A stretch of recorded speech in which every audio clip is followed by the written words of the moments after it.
mengikut Seksyen 384 dan 323 Kanun yang sama, Mahkamah menetapkan 24 Februari depan sebagai tarikh sebutan semula kes.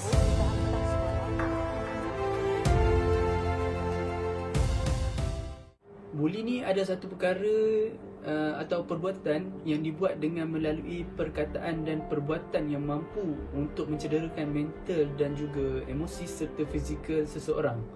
Perbuatan ini biasanya dibuat kerana untuk mendapat kepuasan dan juga ingin mendapat perhatian orang sekeliling si pembuli bahawa dia adalah antara yang kuat ataupun superior yang mempunyai kuasa untuk menguasai seseorang mahupun satu situasi. So ianya akan memberi satu kepuasan yang sangat kepada pada si pembuli tersebut lah. Buli ni secara umumnya boleh berlaku dekat institusi pendidikan iaitu sekolah mahupun IPTA. Tak kisahlah IPTA ataupun IPTS. Dan yang seterusnya juga berlaku di persekitaran tempat kerja yang mana yang kita boleh faham adalah bila kita diberi tugas yang terlampau banyak yang hingga memberi beban kepada kita, itu adalah sebenarnya satu, orang kata, perbuatan buli yang dilakukan oleh rakan sekerja maupun bos. Itu kita kena ketahuilah. Dan seterusnya juga adalah yang paling popular sekarang adalah cyberbully yang berlaku di media sosial, yang mana rata-rata yang kita tahu contohnya seperti artis-artis yang dibuli oleh netizen lah dengan pelbagai komen-komen yang buruk, yang memburukkan keluarga maupun menghina bentuk tubuh seseorang ataupun fizikal seseorang, yang mana mampu untuk mengganggu emosi seseorang itulah, emosi maupun mental, akhir sekali membawa kepada tekanan kepada seorang mangsa buli tersebut lah. Jadi kali ini kita nak fokus berkenaan buli yang berlaku di sekolah maupun IPT, yang mana beberapa dekad tahun kini kebanyakannya kes buli ni membabitkan kematian lah. Kalau pernah kita dengar suatu ketika dulu pada 2017, iaitu Zulfarhan, kadet laut UPNM, telah mati akibat dibuli oleh rakan IPT-nya.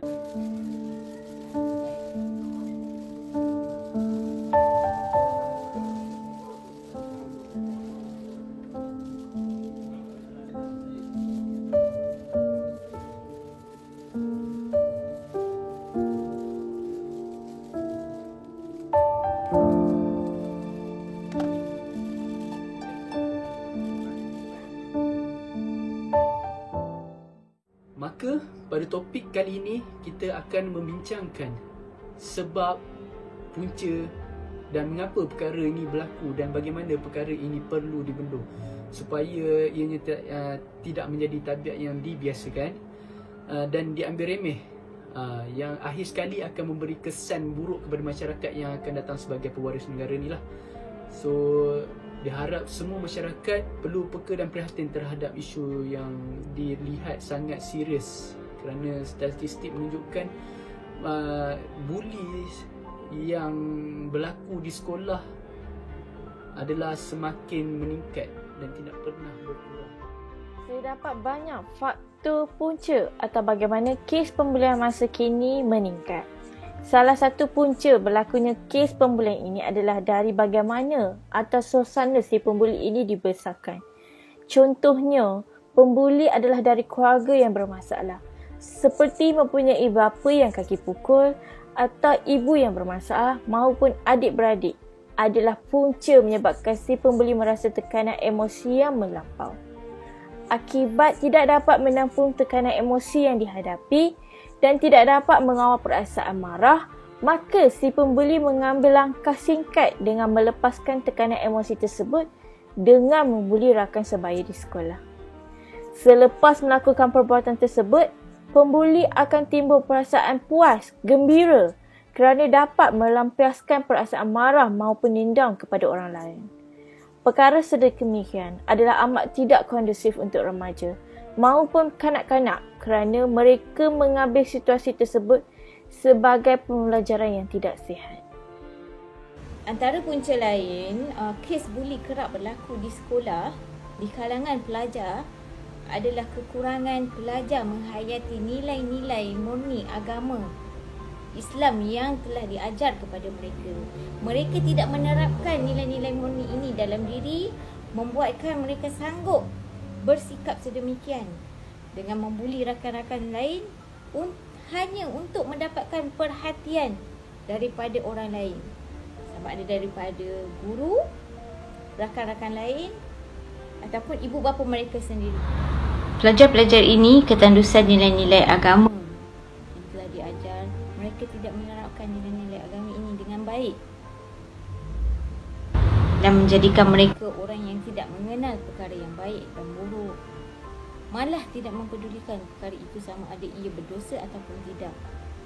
Lalu mereka sanggup menganiaya rakan-rakan mereka sendiri dengan tanpa rasa berdosa. Mereka sanggup bersikap kejam dengan memukul, memeras ugut dan menghina rakan-rakan mereka.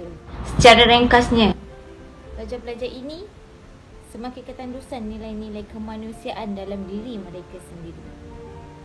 Terima kasih. Di kalangan kanak-kanak adalah kerana gangguan emosi dan juga tekanan yang pernah mereka alami pada suatu ketika dulu, sehingga membawa kepada perwatakan mereka pada masa kini. Selalunya individu-individu ini terdedah di usia awal mereka dengan budaya buli, malah mungkin telah menjadi sebahagian daripada mangsa buli itu sendiri. Okey, masalah ini kebanyakannya berpunca dari kalangan ahli keluarga terdekat, rakan-rakan di persekitaran sekolah dan juga persekitaran masyarakat sekeliling yang menyumbang kepada perkara-perkara negatif, agresif yang membawa kepada masalah buli ini. Okey, seterusnya masalah buli ini berpunca juga daripada kurangnya penerapan unsur-unsur kasih sayang dan perhatian daripada ahli keluarga, terutama ibu bapa. Mereka selalunya ibu bapa yang mempunyai anak yang bermasalah ini terlalu sibuk dengan aktiviti harian mereka, pekerjaan mereka, sehingga mereka mengabaikan tanggungjawab mereka untuk mendidik dan memberi contoh terbaik kepada anak-anak. Okey, dari situ maka lahirlah pembuli. Pada awalnya hanya untuk mendapatkan perhatian, dan lama kelamaan mereka rasa seronok bila melihat penderitaan insan lemah yang mereka buli. Okey, so di sini jika bukan ibu bapa menjadi model utama untuk pembentukan sahsiah dan peribadi anak-anak di rumah, siapa lagi? Okey, so untuk mengelakkan masalah buli ini, ibu bapa memain peranan yang penting. Isu buli dalam sekolah boleh berlaku daripada pelbagai punca. Antara satu yang punca ialah pengaruh rakan sebaya. Ada mereka yang dalam kalangan mereka ada yang terikut dengan perangai kawan tanpa mereka berfikir tentang kelakuan apa dia baik buruk kelakuan tersebut. Dan ada satu contoh lagi, mereka yang jenis pantang dicabar oleh kawan, dan apabila kawan mencabar mereka dan lepas tu mereka berlaku perangai buruk tu dan tanpa memikir kesan selepas berlakunya. Dan salah satu lagi punca berlaku daripada pengaruh media massa yang sekarang ya tak kira lah dari dalam negara ke luar negara ke, yang macam dalam drama yang aksi yang ganas-ganas, lepas tu mereka macam ada keinginan untuk nak bertiru kelakuan tersebut dan melakukan kelakuan tersebut.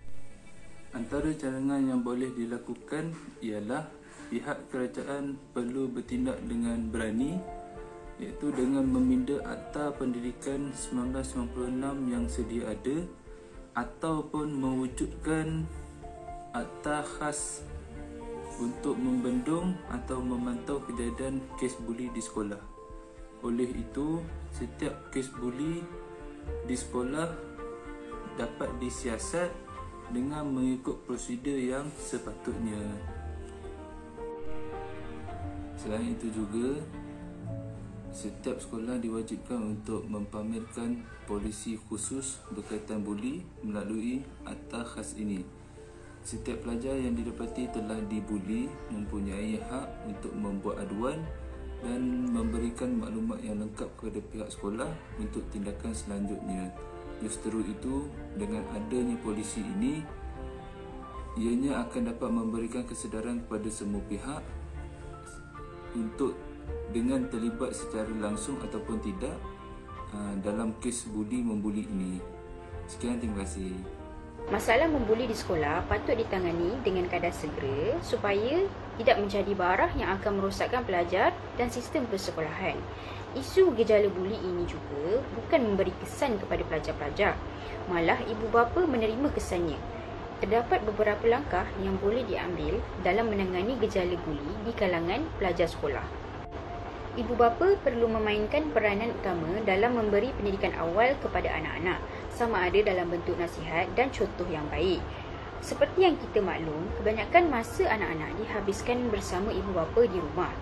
Oleh itu, ibu bapa juga mesti menunjukkan contoh yang baik kepada anak-anak pada setiap masa. Malah, pendidikan berbentuk agama juga penting kepada anak-anak agar mereka dapat berkelakuan baik dengan sesiapa sahaja. Di samping itu, teguran secara berhikmah juga wajar dilakukan kepada anak-anak yang berkelakuan negatif sejak kecil lagi. Mengatasi isu buli ini segi individu, iaitu dari segi pembuli itu sendiri. Apa yang perlu dilakukan oleh si pembuli untuk mengatasi tabiat membuli? Yang pertama, si pembuli perlu mempunyai kesedaran bahawa perbuatan yang dilakukan itu merupakan satu perbuatan yang salah atau aktiviti yang boleh mendatangkan kepada aktiviti jenayah. Di dalam Islam, aktiviti tersebut boleh mendatangkan kepada aktiviti yang berdosa. Yang kedua, selepas dia mempunyai kesedaran, walaupun dalam masa yang sama dia belum meninggalkan perbuatan tersebut itu lagi, tetapi dia perlu menanamkan dalam dirinya satu niat untuk ingin berubah, iaitu meninggalkan perbuatan tersebut. Justru bagaimana untuk meninggalkan perbuatan tersebut? Iaitu dengan cara memilih kawan. Satu ungkapan ada mengatakan, katakan kepadaku dengan siapakah kamu bersahabat. Nescaya akan aku beritahu kepadamu siapakah dirimu yang sebenarnya. Ungkapan ini nak menunjukkan bahawa kepribadian kita, akhlak kita ini dapat dicerminkan, dapat diketahui dengan siapakah kita berkawan. Jikalau kita berkawan dengan orang-orang yang baik, maka akhlak-akhlak kita pun akan mempunyai akhlak-akhlak yang baik. Dan jikalau kita berkawan dengan orang yang tidak baik, maka akhlak kita pun akan terjumus dengan akhlak-akhlak yang tidak baik. Oleh itu, adik-adik, para pelajar yang mempunyai tabiat membuli ini perlulah mempunyai yang pertama, kesedaran.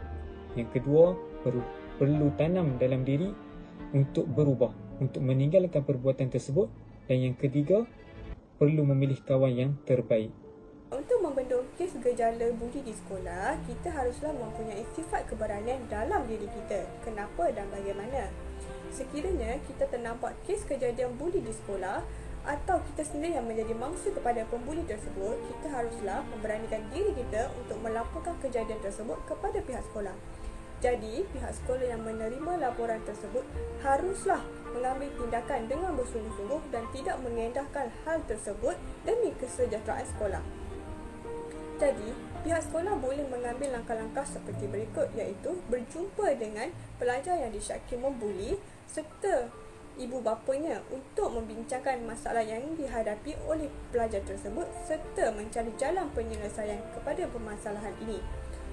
Pihak sekolah juga harus mengenakan hukuman kepada pelajar yang disyaki membuli pelajar lain supaya perkara ini menjadikan iktibar untuk pelajar-pelajar yang lain serta pelajar tersebut merasa insaf dan tidak akan mengulangi perbuatannya lagi. Okey.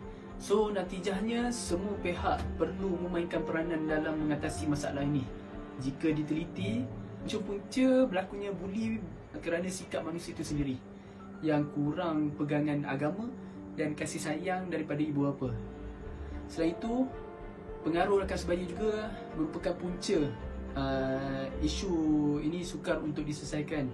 Sebahagian juga adalah tambahan daripada pengaruh media massa serta amalan dan polisi sekolah yang longgar juga menjadi punca kenapa isu ini terus berlaku dan berluasalah di kalangan pelajar.